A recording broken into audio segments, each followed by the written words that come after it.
Today's proclamation of the Word of God is in the book of Ecclesiastes, chapter 1.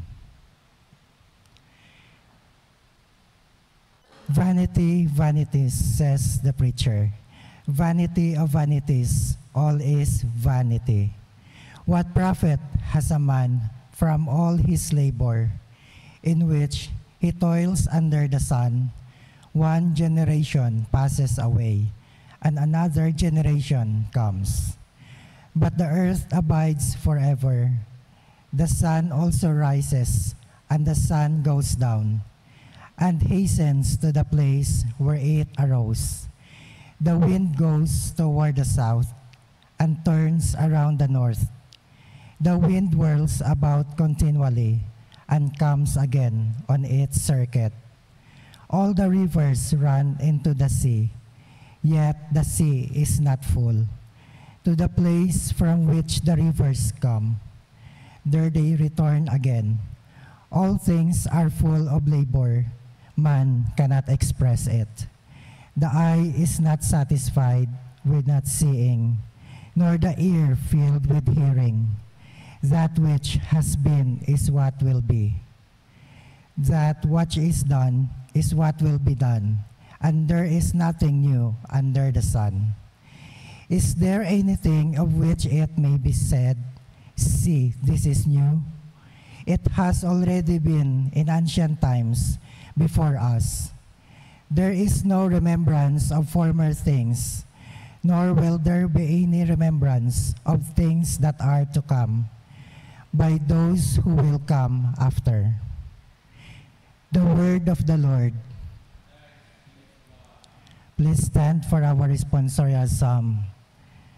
And let our response be, in every age, O Lord, you have been our refuge altogether. In every age, O Lord, you have been our refuge. You turn man to destruction and say, return, O children of men, for 1,000 years in your sight are like yesterday when it's past, and like a watch in the night. Response.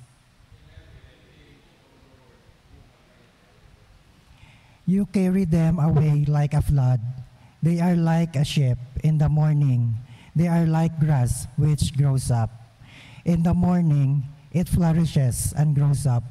In the evening, it is cut down and withers. Response. So teach us to number our days, that we may gain a heart of wisdom.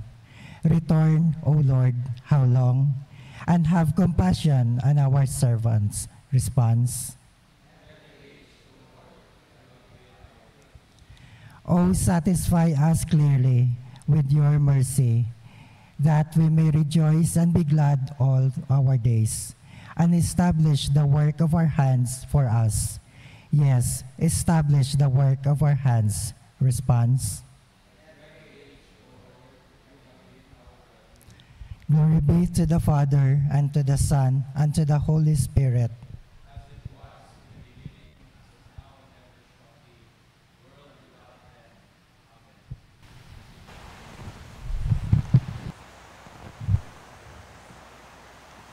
The Lord be with you.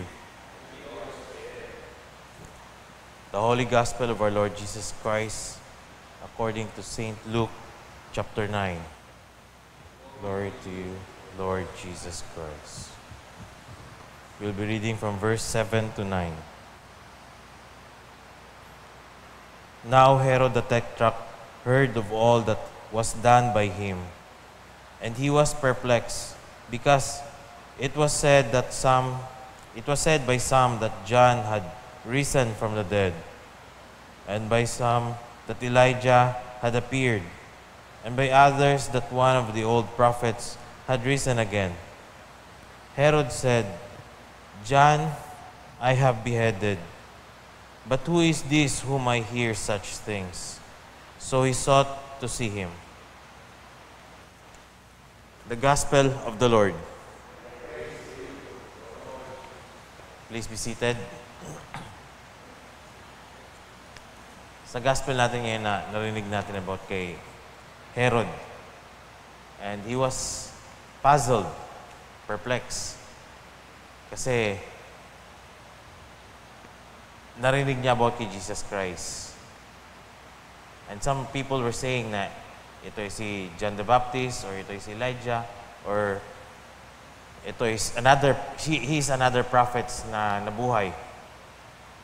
Kaya, sabi dito, so he sought to see him. But later on, I will read to you sa Luke 23.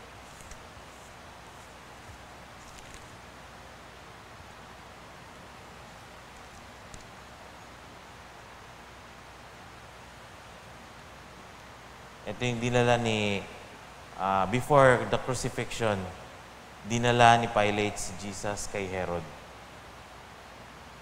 Now when Herod saw Jesus, he was exceedingly glad, for he had desired for a long time to see him, because he had heard many things about him.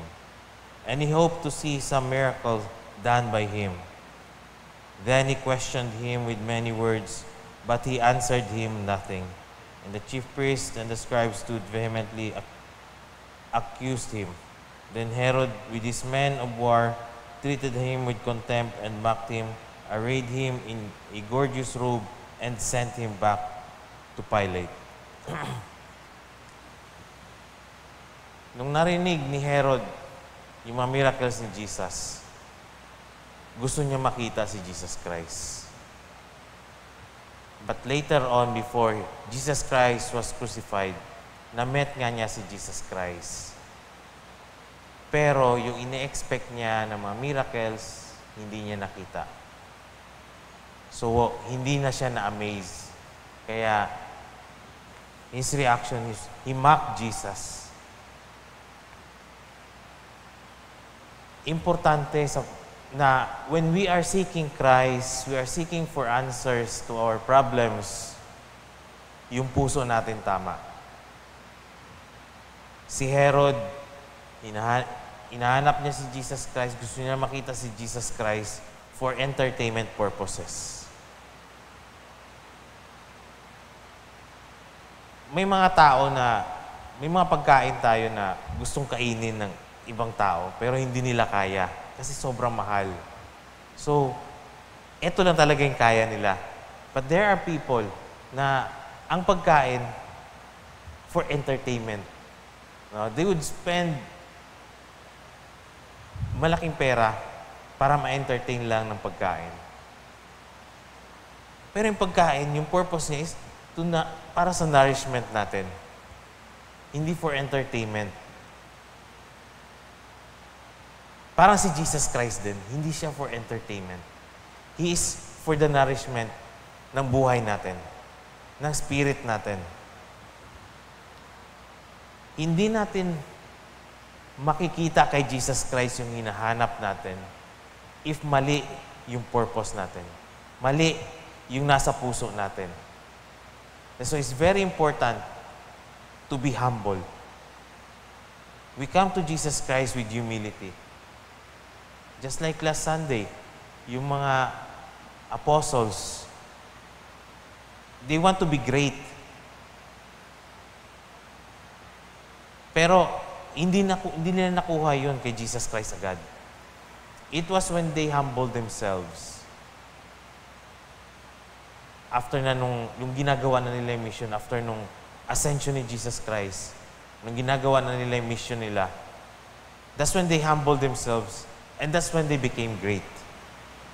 So yung hinahanap natin kay Jesus Christ, kung mali yung nasa puso natin, hindi natin makukuha.